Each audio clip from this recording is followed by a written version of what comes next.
할렐루야. 오늘도 예배하는 여러분들에게 하나님께서 준비하신 은혜와 은총이 충만하기를 축복합니다. 5월에는 가정들이 분주하죠. 어린이날로부터 시작해서 어버이날, 스승의 날도 그렇고 각별히 신경 써야 할 것들이 많습니다. 평소에도 잘하지만 각별히 더 잘해야 될 것 같은 다짐과 생각들을 갖습니다. 또 게다가 신앙적인 면이 또 각별하다면 그야말로 금상첨화 아니겠습니까? 신앙적인 것도 각별한 모습으로 다짐을 하고 또 그렇게 잘 되어지는 모습을 보면 감사하고 기쁜 거예요. 오늘 이렇게 우리 아이들 바이올린도 연주하고 방송실에서 또 봉사하고 또 고3에도 불구하고 이렇게 열심히 또 봉사하는 친구가 있다는 게 얼마나 또 감사합니까? 요즘 애들은 또 고3이면 벼슬이거든요, 벼슬. 얼마나 짓궂고 힘들고 그래요. 그냥 앉아있으면 나 공부하는 줄 알지. 하여튼 벼슬이에요. 그런데 그 벼슬 높으신 양반들이 저렇게 방송실에 앉아가지고 봉사를 이렇게 해주니까 또 마음이 또 얼마나 감사하고 또 흐뭇합니까? 여러분, 믿음의 가정, 창대한 가정, 아브라함처럼 창대한 가정의 복을 누려가시기를 축복합니다. 아브라함은 생각하기에 따라 남들에게 평범한 것들이 각별하게 여겨질 만큼 따지고 보면 안 된 삶이었어요. 뭐가 안 됐습니까? 창세기 11장 보면 셈의 족보가 나옵니다. 조상들 얘기지만 대부분 자식을 낳을 때 아버지의 나이가 처음 홍수 이후에 셈이 홍수 지나 2년 후부터 자식을 낳았다 그러는데 그때가 100살이거든요. 근데 그 뒤로 낳은 자식들은 대부분이 35세, 32세, 29세 이럴 때 다 자식들을 낳고 게다가 뭐 200년, 300년 자식을 낳고 살았더라 그렇게 얘기를 해요. 그런데 하필이면 아브라함의 아버지 데라는 70이 되도록 자식을 못 낳은 거예요. 그러면 그 시대에 만약에 자기 친구가 30살에 애를 낳았으면 그걸 봤을 거 아닙니까 같이. 근데 70되도록 애가 없었으면 이 데라의 마음은 30세부터 자식을 낳아서 수백 년 동안 자식 낳고 사는 자기 친구 옆에 있는 사람들 보면 조금 섭섭해요, 안 섭섭해요? 그러니까 자기가 생각하기에도 또 다른 사람이 생각해도 저 집은 참 안 되는 집이네. 이렇게 생각이 들만한 집이었다는 얘기입니다. 그런데 그 집 70에서 낳은 아들이 잘 자라가지고 나이쯤 됐을 때, 뭐 대략 한 75세쯤 됐을 때 역시 자식이 없는 거예요. 지켜보는 아버지나 본인이나 뭐 그런 생각하지 않겠어요? 뭐 우리 집은 원래 이래 뭐 이렇게 생각하든지. 근데 오늘은 하나님이 딱 나타나셔서 아브라함을 부르시고 말씀을 하시는 겁니다. 창세기 12장 2절에 내가 너로 큰 민족을 이루고 내게 복을 주어 내 이름을 창대하게 하리니 너는 복이 될지라.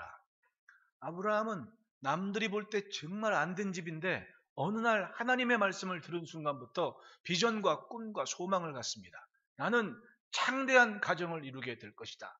내 인생은 창대할 것이다. 지금 없는데 하나님은 있는 것처럼 말씀하셨다. 나는 자식을 낳을 것이고 그리고 내 자손은 복이 될 것이다. 할렐루야. 믿음은 아쉬움과 절박함을 복의 그릇이 되게 만듭니다. 신기하게도 그렇습니다. 평범할 땐 몰라요. 내가 정말 아쉬울 때, 내가 정말 절박한 시간, 하나님을 붙잡는 믿음이 있을 때 그 아쉬움과 절박함이 하나님이 역사하실 그릇이고 하나님의 것을 담는 그릇이 된다는 얘기입니다. 하나님은 무엇이든 하십니다. 창조의 주인이시기에 뭐든 뜻을 정한 것을 이루어내시는 하나님이십니다. 일찍이 노아의 시대에 성경은 노아를 당대의 의인이라고 기록합니다. 그런데 가만히 보면 노아가 몇 살에 자식을 낳았어요? 그거 아십니까? 아시는 분 내가 밥 살게요. 몰랐죠?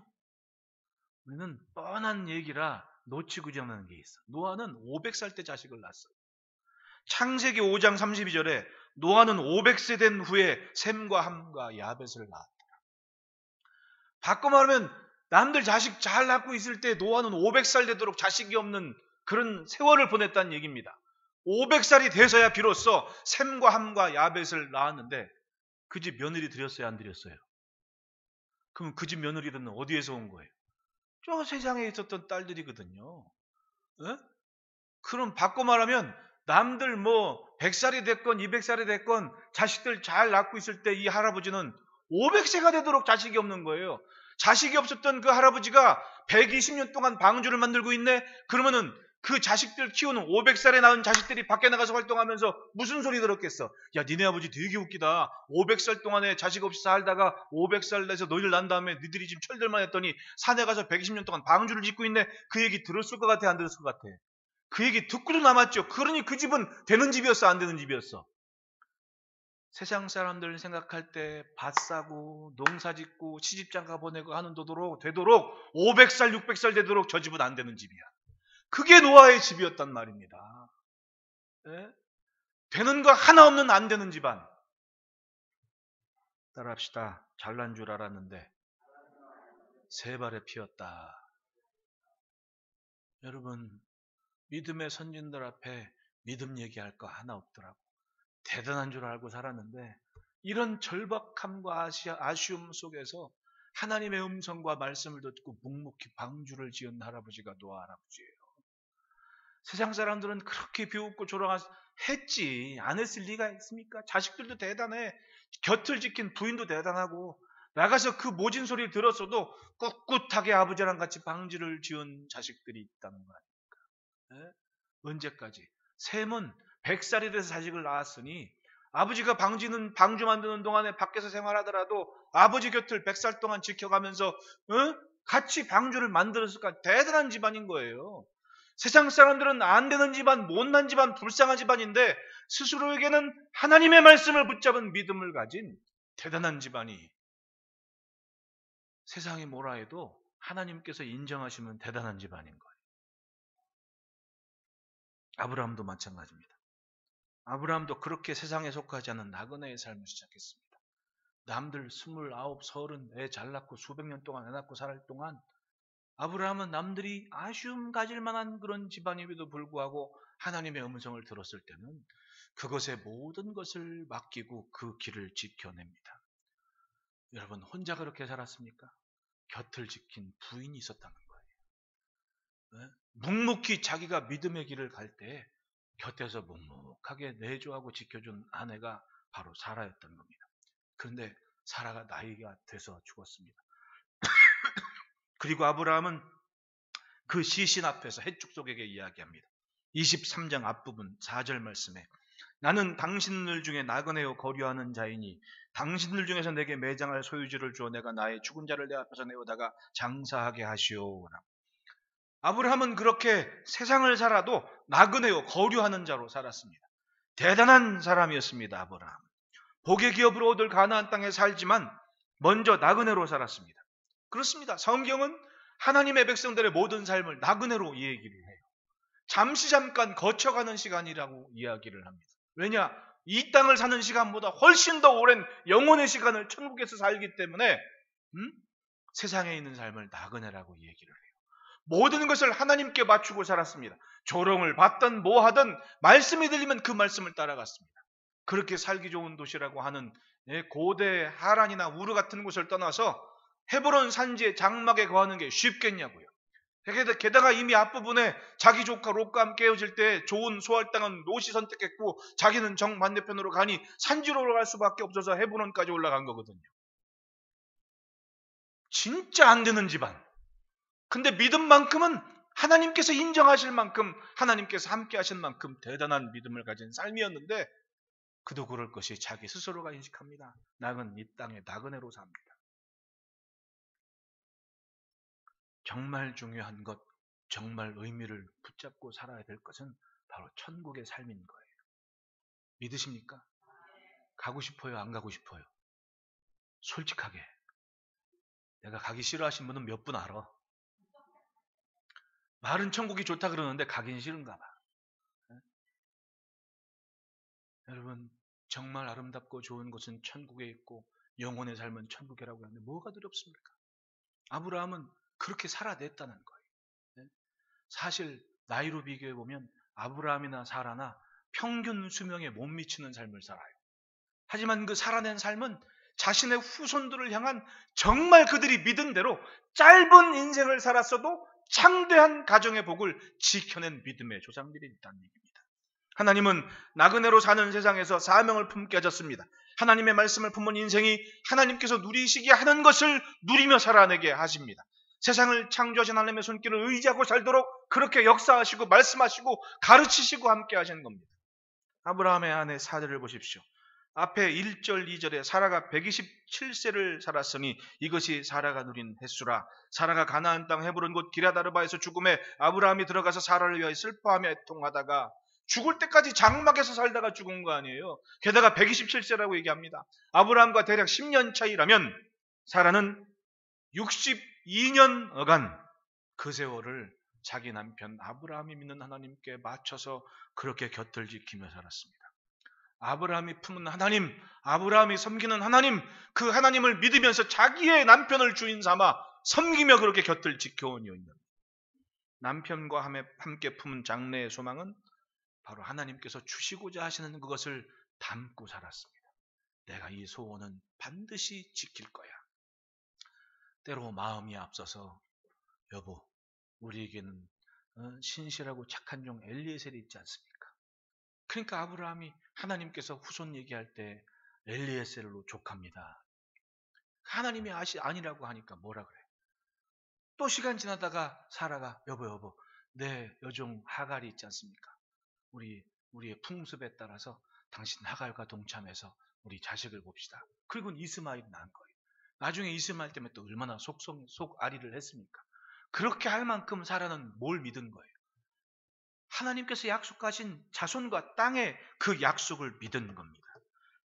그런데 하나님은 순간순간마다 그 모든 것을 바로잡고 반드시 후손은 너를 통해 날 것이다. 게다가 그렇게 믿음으로 온 세월이 쉬웠습니까? 어느 날 갑자기 기근이 들어서 애국까지 갔는데 남편이 자기에게 얘기해. 여보, 여기 있다 내가 그냥 있으면 죽을 것 같으니까 오늘부터 당신 내 누이라고 동네 사람들한테 말하고 다닙시다. 그래서 누이 노릇까지 한 거예요. 한 번 그랬으면 족하게 그할 땅으로 갔는데 거기서도 남편이 또 그래. 여보 여기서도 괜히 저 목동들이 나 죽이고 당신 차지할까 봐 겁나니까 당신 내 누이라고 합시다. 예. 이 얘기를 고스란히 사라는 수용하고 믿음으로 견디는 세월을 가진 여인이었던 거예요. 뭐 때문에? 내 남편이 믿는 하나님이 나의 하나님인 것을 믿고 그렇게 견뎌낸 겁니다. 그런데 어느 날 창세기 18장 9절 10절 말씀 보면 그들이 아브라함에게 이르되 내 아내 사라가 어디 있느냐 대답하되 장막에 있나이다. 그가 이르되 내년 이맘때 내가 반드시 내게로 돌아오리니 내 아내 사라에게 아들이 있으리라 하시니 사라가 그 뒤 장막 문에서 들었더라라고 얘기를 해요. 부지중에 천사를 영접한 시간에 사라가 장막 뒤에서 그 얘기를 듣는데 내년 이맘때쯤에 내가 아기를 품에 안을 거라고. 할렐루야. 믿음으로 견뎌가는 세월간에 하나님은 사라에게 말씀을 듣게 하셨고 도저히 지금 상태로는 이룰 수 없는 일이었지만 하나님은 그렇게 말씀하셔서 믿게 하셨고 그 믿음의 결실대로 해가 지나고 이삭을 낳게 된 거예요. 할렐루야. 그때 나이가 90이 넘은 나이. 아브라함은 100세. 그 뒤로도 여인의 인생은 오직 믿음으로 하나님을 기대한 인생으로 살아냈습니다. 아브라함은 바로 그 약속을 자신의 아내와 함께 누렸던 것이고 그것이 바로 막벨라굴을 아내의 무덤으로 사게 된 이유가 됐던 거예요.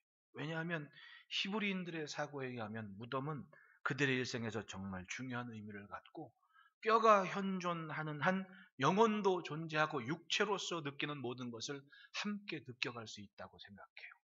그래서 그 장례식을 치를 때 동굴에 누웠다가 이제 시간이 들어 부패하면 뭐 중요한 뼈만 남았을 때 옹기, 항아리에 그것을 담아다가 보관하는 게 석굴이거든요.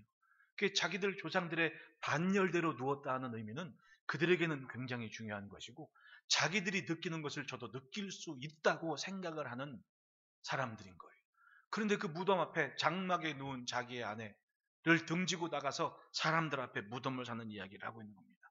그것은 창대한 가정의 여정이 그치지 않고 지금 자신이 믿는 하나님 앞에 자신의 아내와 함께 그 뜻을 이루어가는 중요한 한 가지 이벤트, 역사를 만들어가는 시점이라는 얘기입니다. 창대한 가정은 하나님의 말씀을 믿는 그 믿음에서부터 시작합니다. 여러분, 오늘 이 시간까지 우리가 자녀를 키워가며 사랑하는 이 모습이 믿음 없이 이야기할 수 있습니까? 믿기 때문에, 믿음이 있기 때문에 다 나름대로 그 믿음이 기초가 돼서 이제까지 온 거 아니에요. 오늘 예배하는 여러분들의 모든 가정이 창대한 복을 누리는 가정 되시기를 축복합니다. 그러므로 따라합시다. 믿음의 이야기가 되자. 관계와 관계 속에서 내가 사는 모습이 믿음의 이야기가 되도록 하는 것, 내 삶 자체가 하나의 스토리의 흔적이 되게 만드는 것, 그것이 창대한 가정이 복을 누리는 비결입니다.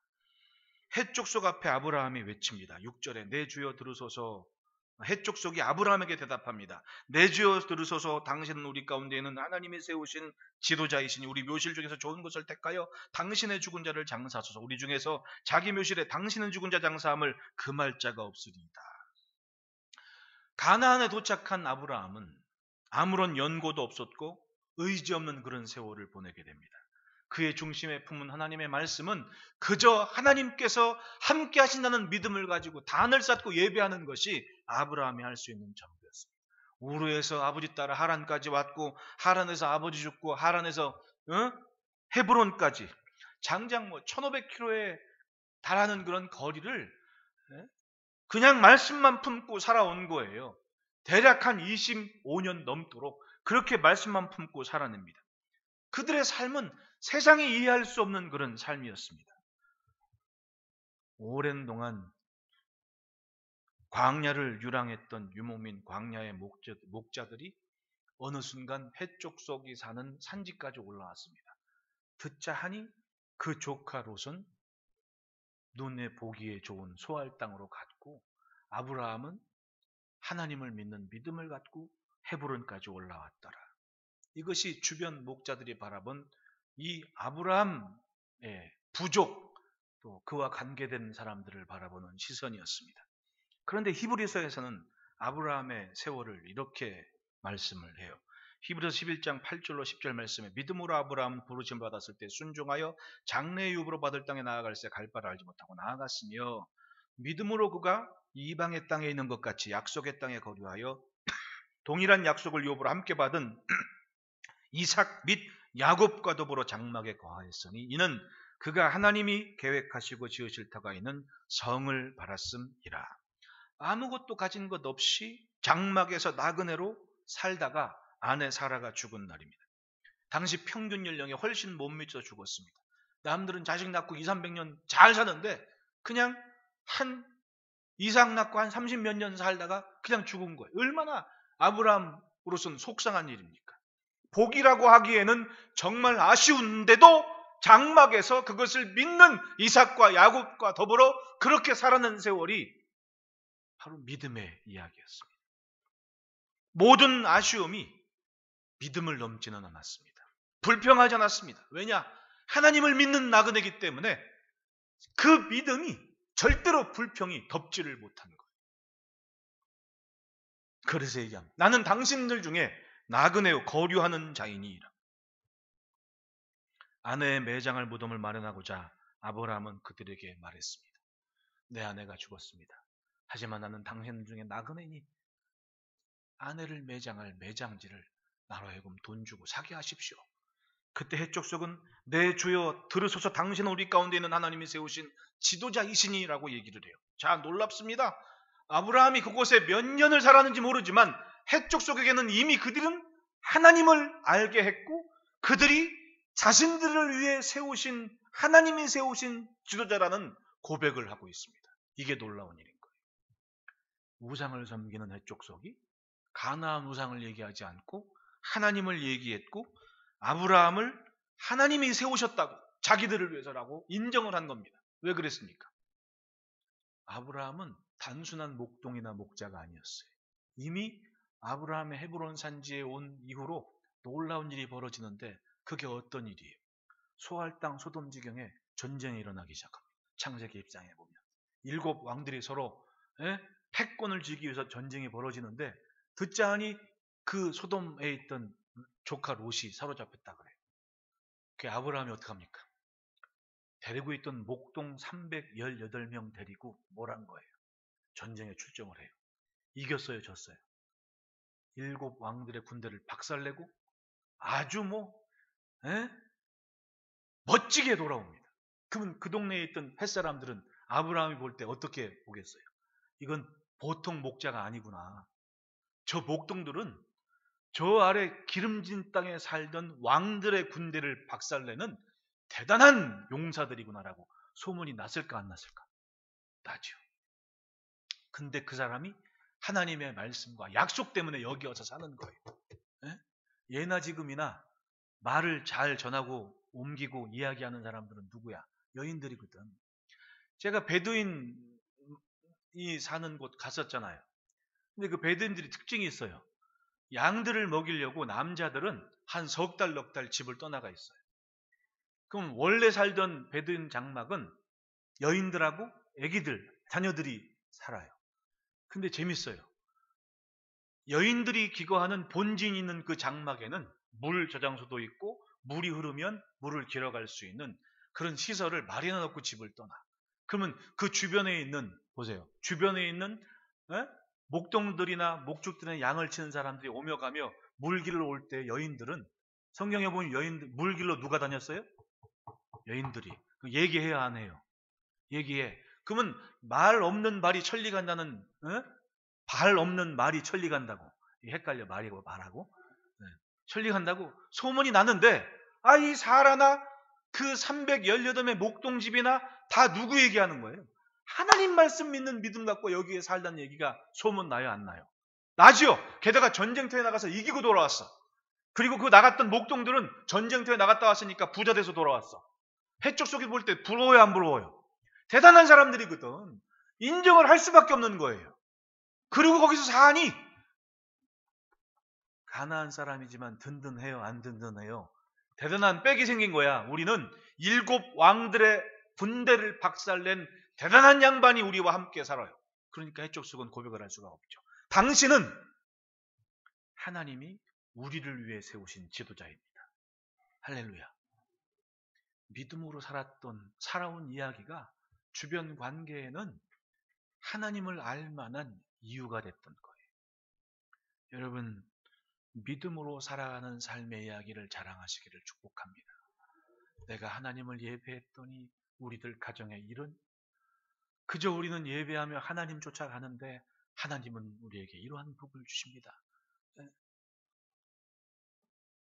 그것이 아브라함이 해축 속에 미친 영향력이었습니다. 하나님에 대한 신앙과 믿음을 가나안 땅에 알리게 됐습니다. 그렇게 아브라함은 그 지역에 유지가 된 거예요. 오늘 우리의 삶에 어떤 의미를 갖고 여기를 삽니까? 나그네와 같은 세월입니다. 하지만 이 삶에게는 믿음이 담겨 있습니다. 장차 우리가 누리고 싶은 모든 약속은 하나님께서 우리를 위해 일하실 바로 삶의 이야기입니다. 내 절박한 아쉬움을 복의 그릇으로 삼으시기를 축복합니다. 기근이건 전쟁이건 죽음이건 그 모든 일상이 하나님 앞에서 펼쳐지고 하나님의 말씀을 믿는 믿음의 삶의 행진일 때에 여러분, 세상은 하나님을 알게 되는 거예요. 백날 얘기해 보십시오. 모릅니다. 그런데 내 삶의 이야기로 하나님을 증거할 때 그들은 압니다. 그래서 이분이 이렇게 살아내는가. 기억하십시오. 절박한 것이 곧 복의 그릇이 된다는 것을. 믿음의 흔적을 남기시기를 축복합니다. 둘째로 따라합시다. 장래일을 생각하자. 7절부터 9절에 아브라함은 헷 족속에게 요구를 하는데, 자 보세요. 8절 말씀에 그들에게 말하기를 나로 나의 죽은 자를 내 앞에서 내어다가 장사하게 하는 일이 당신들의 뜻일진데 내 말을 듣고 나를 위하여 소할의 아들 에브론에게 구하여 라고 얘기해요. 즉 아브라함은 자기가 원하는 땅의 주인을 알고 있었어요? 모르고 있었어요? 알고 있었죠. 소할의 아들 에브론이 내가 원하는 땅의 주인인데 9절이 더 재미있어요. 그가 그의 밭 머리에 있는 그의 막벨라 굴을 내게 주도록 하되라고 얘기를 해요.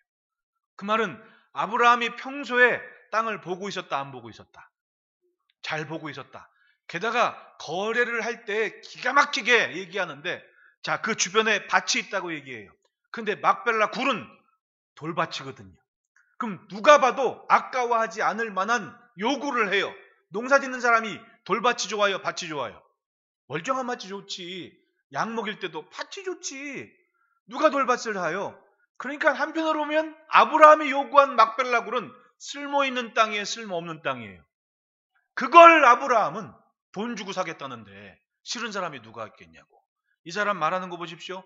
에브론이 와서 아유 내가 사실은 통상적으로 이거 한 은 400세겔 하는데요 라는 말은 통상적으로 은 400세겔을 주면 내가 거래하겠다는 얘기야. 사실 쓸모없는 땅인데 거저 써도 아무 말 안 해.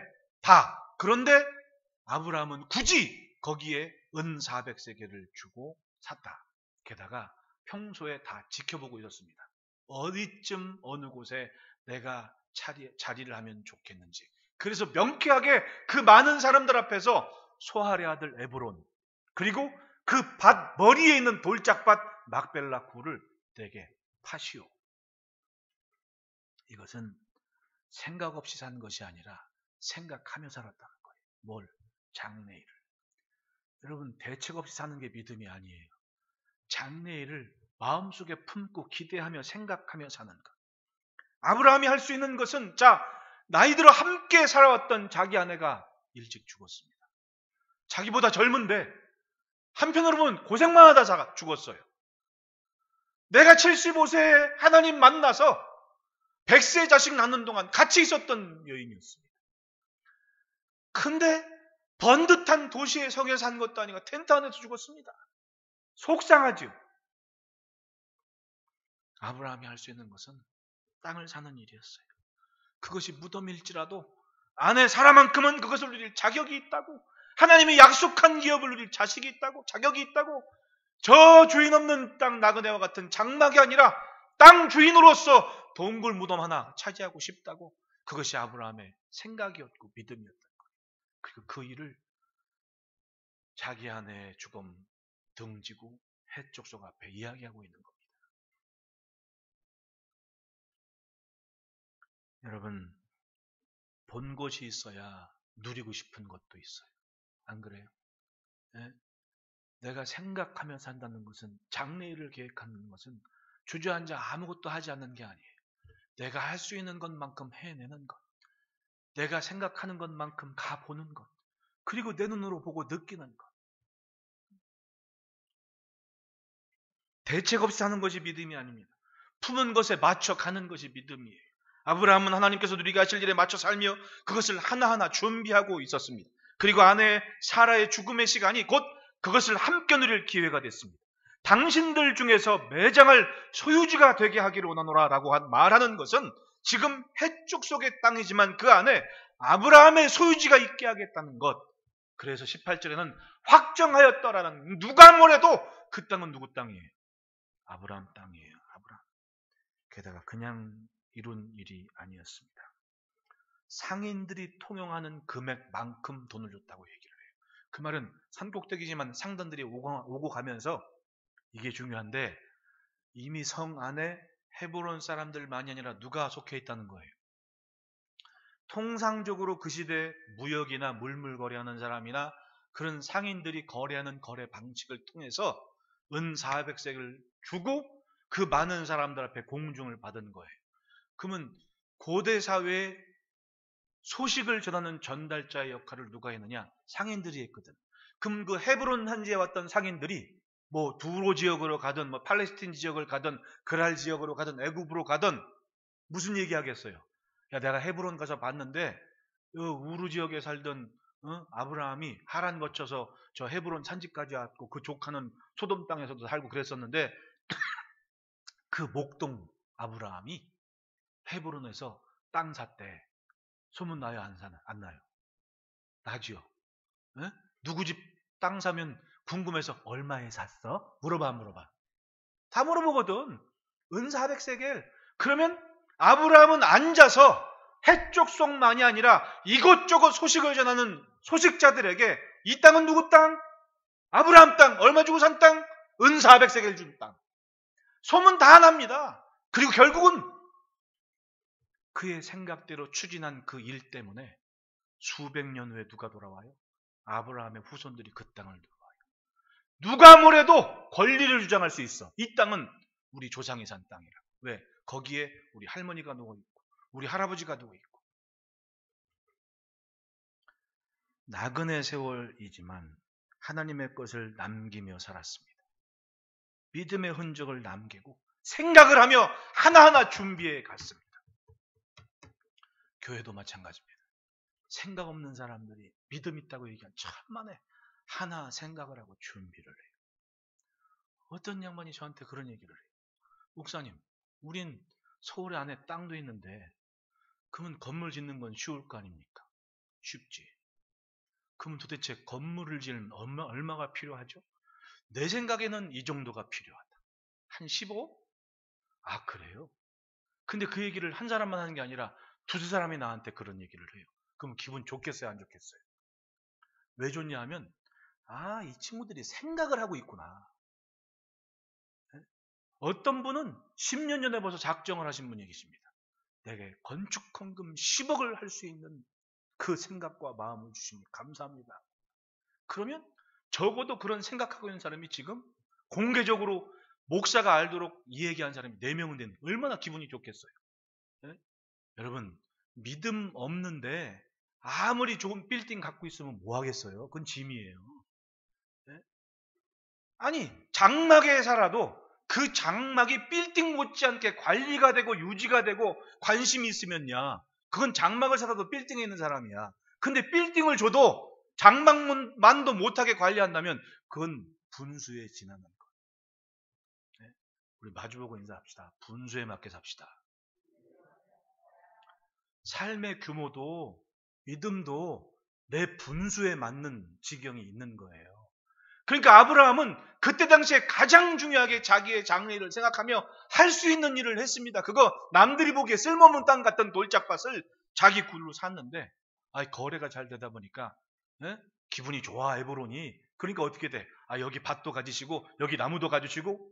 그러니까 성경에 보면 막벨라굴을 샀는데 밭도 나무도 다 따라와서 그 많은 해족속과 상인들 앞에서 이거는 누구 땅? 아브라함의 땅. 아브라함의 집안의 행진은 장막에 거하며 하나님께서 지으실, 하나님께서 다스릴 성을 바라봤습니다. 그것에 맞춰 살아낸 거예요. 그 분수에 맞게 믿음대로 사는 삶이 있을 때, 여러분, 10명이 있는데도 시끄러우면 100명이 있으면 전쟁 나는 거예요. 안 그래요? 100명이 있을 때 평안하면 1000명이 있어도 평안해. 그게 뭐야? 분수에 맞기 때문에 그러는 거예요. 10명이 간수 안 되는데 100명이 늘 간수하겠어요? 아무리 전도해서 성전 꽉 채우고 뭐 할 거야? 10명이 있어도 시끄러우면 100명 되면 전쟁 나는 겁니다. 반대로 100명이 있는데도 평안하면 1000명이 와도 평안한 거예요. 그게 분수에 맞는 거고 관계의 복인 거예요. 마주오고 한 번 더 인사합시다. 예수 잘 믿읍시다. 두세 명 갖고도 시끄러우면 10명이면 그건 3차 대전 나는 거지. 결국은 뭐예요? 내 믿음의 문제고 내 생각의 문제라는 거예요. 아브라함은 차근차근 한 걸음씩 장래일을 준비해 간 사람입니다. 여러분, 우리가 이 시대 이 땅을 살며 하나님의 축복이 흘러가도록 사는 것이 정말 아름다운 삶이에요. 그것이 창대한 가정 아브라함의 가정의 복이었다는 얘기입니다. 약한 걸음이었지만 멈추지 않고 하나하나씩 믿음대로 생각대로 그렇게 규모를 만들어가고 키워갔습니다. 여러분들의 일상에 그렇게 믿음으로 하나님의 약속에 맞춰 사는 아름다운 선택과 방향이 또렷이 나타나는 은혜로운 한 해가 되기를 축복합니다. 그래서 셋째 따라합시다. 심은 것은 반드시 거둔다. 아브라함은, 자 16절 보십시오. 아브라함이 에브론의 말을 따라 에브론이 해축속이 듣는 데서 말한 대로 상인이 통용하는 은 400세겔을 달아 에브론에게 주었더니, 공개적인 계약이 체결됐습니다.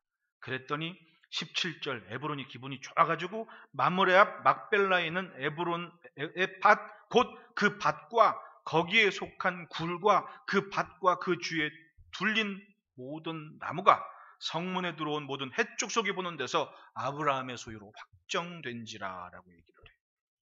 상인들이 통용하는, 즉 우리로 얘기하면 만국 공통의 규례를 가지고 은 400세겔을 달아서 줬다고 그래요.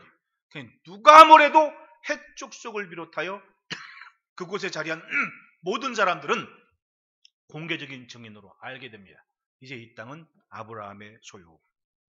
그러니 하나님이 약속하신 자손과 땅의 기업을 복으로 누리는 그 확실한 증거를 자기의 아내 죽음의 시간에, 그리고 자기 생전에 남기게 됐다는 얘기입니다. 그래서 20절 이와 같이 그 밭과 거기에 속한 굴이 헷족속으로부터 아브라함이 매장할 소유지로 확정되었더라.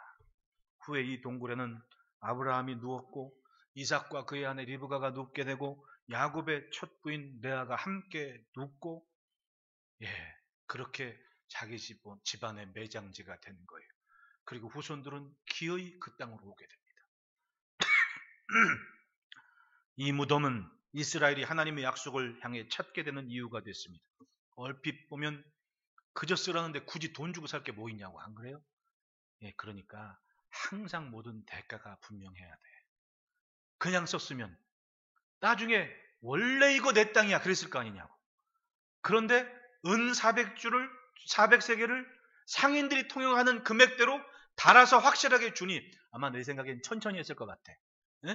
돈을, 은을 달아야 되는 거를 천천히 했을 것 같다고. 한꺼번에 준비한 상태로 준 게 아니라 그 앞에 셌을 것 같아. 이렇게 400개를. 왜? 지켜보라고 좀. 여기도 보고 저기도 보고 늦게 오는 사람도 보고 이거 셀 동안. 왜? 뭐 하는 거예요? 늦게 온 사람이 지금 은 400세계를 세고 있어. 왜요? 그 땅 주인이니까. 이렇게 계약이 그런 거지. 모든 사람들이 공개적으로 알만한, 그렇게 대가를 지불하고 사두었더니 후손들의 기업이 되었더라. 약속이 이루어지는 확실한 근거가 됐다. 따라합시다. 잘 벌고 잘 쓰자. 세상은 돈이 오간 것의 가치를 분명히 인정해요. 우리가 세상에 있기 때문에 그건 부인할 수가 없어요.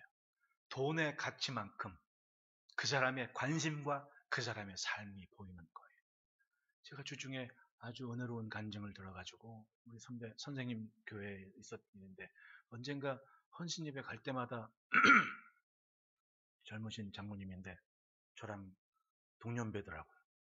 근데 이렇게 성가대도 건사하시고, 건사님은 또 오래도록 그 주일학교 부장을 하셨대요. 밥 먹으면서 식사 대접하기 그런, 내가 그 굳이 이렇게 관심 가질 필요는 없잖아요. 다른 교회 식구들인데. 그러려니 했는데, 이렇게 같이 하는데 뜬금없이 말씀을 해주시는데 이게 은혜가 돼가지고 목회일기에도 썼습니다. 근데 참 알고 봤더니 그분 지금 그래도 우리나라에서 제일 좋은 차 타고 다니고 또 의료기 그거 하면서 사업도 하시고 자기 회사 있고 사장님이시고, 그런데 주일날 성가대 봉사하고 권사님은 또 교육부사 하는데, 이 양반들이 은혜된 게 이 학생부터 자라가지고 그 교회 장로님 권사님이 됐으니 그건 그 교회의 스토리 아니에요. 그 얼마나 그거 한 가지만도 은혜가 되는데, 목사님이 그러시는 거예요. 선생님이 그게 알고 보니 엄마가 심은 거라고. 그냥 그 사람이 어쩌다 그렇게 된 게 아니라 엄마가 심었기 때문에. 그 오래전 수십 년 전에 교회 건축하느라 얼마나 그 산 꼭대기에 붉은 벽돌 지었는데 예배당 크기가 아마 우리 예배당만 했을 것 같아요. 내가 처음에 그 교회를 봤을 때. 근데 그 건축할 때 쉬웠겠냐고, 그 산꼭대기에 힘겹게 막 건축하고 모아가지고 용자 바꾸게 지었을 거 아니에요. 근데 부흥회 때인가 언젠가 강사님 오셔가지고 얘기를 듣다 보니까 봉헌을 해야 되는데 딱 그때 당시에 40년 전인가 2천만 원이 모자랐다는 거 아니에요. 그 다들 헌금하고 건축하고 막 그러는데 모자라가지고 꿈도 못 꾸니까 봉헌이 미뤄지는 거 아니에요. 근데 그 엄마가 그때 노점상을 하신 거야. 노점상 하면서 애 키우기 쉬웠나? 교회 왔는데도 노점상 하는 여인네니까 얼마나 또 무시하고 또 그랬을 거 아니야. 근데 이 엄마가 그 예배 시간에 그걸 듣는데 이건 내 몫입니다. 하나님 그렇게 작정을 한 거야. 근데 당장에 노점상 하는 여인이 무슨 돈이 있어? 그때 당시 2천만 원이 지금으로 치면 몇 억 할 거 아니냐고. 그러니까 장로님을 찾아가지고, 사업하는 장로님 찾아가지고, 장로님 나를 믿고 2천만 원만 용자해 주십시오. 장로님이 뜬금없이 얘기하는데 눈빛이 보통이 아니니까 신뢰하는 믿음, 신용을 가지고 도와줬어. 2천만 원 그랬더니 몇 년 동안 이 엄마는 계속 기도하고 울면 기도하면서 노점상해가지고 그걸 기어이 다 갚아내는 겁니다. 일수 찍듯이 수십 년 전에 그런 삶이 있는데 보십시오. 아들은 힘겹게 교회 섬기며 자란 엄마를 보고 자라났은 그 교회 장로가 되고 사업가가 되고, 또 막내 아들은 힘겹게 예배당성 교회 섬기며 성전 충성한 자기 엄마 삶을 보더니 지금 필리핀 가서 선교하고 있습니다. 이런 믿음의 흔적과 이야기 그냥 있었겠냐고. 심었습니다. 그 엄마는 심은 거예요. 무엇을? 영적인 것을, 신령한 것을, 하나님께 대한 삶을 심었더니 하나님은 그것을 하나님의 것으로 취해주신 거 아닙니까? 할렐루야. 따라합시다. 심은 것은 반드시 거둔다. 아브라함은 그것을 심은 거예요. 왜? 하나님의 말씀이 들려질 때 그냥 헛되이 듣지 않았습니다. 일찍이 오래전 이삭을 낳기 전에 하나님은 아브라함에게 말씀을 하십니다. 창세기 15장 13절부터 16절이에요. 천천히 한번 다 같이 읽어봅시다. 시작.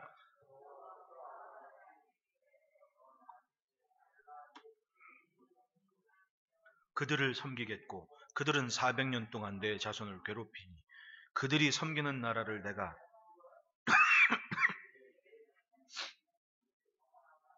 너는 장수하다가 평안히 조상에게로 돌아가 장사될 것이요 내 자손은 4대 만에 이 땅으로 돌아오니니 이는 아모리 족속의 죄악이 아직 이삭도 낳지 않았고 엘리에셀 때문에 갈팡질팡하는 그쯤에, 즉 아직 한창 나이 70대에 하나님은 말씀하셨던 거죠. 너 왜 애굽으로 가가지고 이를 이 지경으로 만들어놨냐? 너 이것저것 해서 네 자손들은 400년 후에 이 땅에 돌아올 거다. 바꿔 말하면 믿음으로 순종한 것이 초지일관 한결같았으면 괜찮았는데 그 잠깐 믿지 못한 것 때문에 400년을 자식들이 애굽에서 종살이하다가 돌아오는데 그것이 끝이 아니라고. 내가 반드시 그들이 섬기는 나라를 징벌할 것이고 4대 만에 내 자손들은 이 땅으로 다시 돌아올 거다.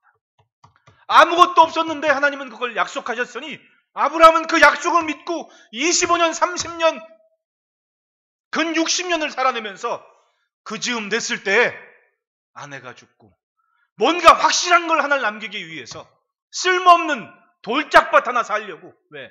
아내를 누워야 되니까. 내가 누워있으면, 내 아내가 누워있으면 이 땅은 내 자손들이 확실하게 돌아올 이유가 되지 않겠냐고. 할렐루야. 그리고는 심은 겁니다. 수백 년 후의 일을 마음으로 품고 믿었다가 확실하게 심었습니다. 그리고 그 후손들은 민족을 이루고 그 땅을 차지하게 된 거예요. 보십시오. 한 사람의 순종으로 민족을 형통하게 하셨습니다. 한 집안의 믿음의 여정을 한 민족의 구원의 대로로 만드셨습니다. 할렐루야. 이것이 하나님께서 하시는 일입니다. 창대한 가정의 여정은 이렇게 가볍지 않습니다. 어떻게 살아내는 믿음으로 살아내는 흔적을 하나님은 값지고 귀하게 사용하시는 것. 우리의 순종과 믿음의 몸부림으로 우리와 우리의 자녀들의 미래를 반드시 복되게 하실 줄 믿습니다. 성경을 보십시오. 시대를 산 믿음의 조상들은 오직 하나님을 바라며 살았습니다. 그 나그네 세월을 아름답고 가치 있는 이야기로 남기셨습니다. 여러분, 이 시대에 산 믿음의 증거가 있는 창대한 가정들 되시기를 축복합니다. 기도하겠습니다.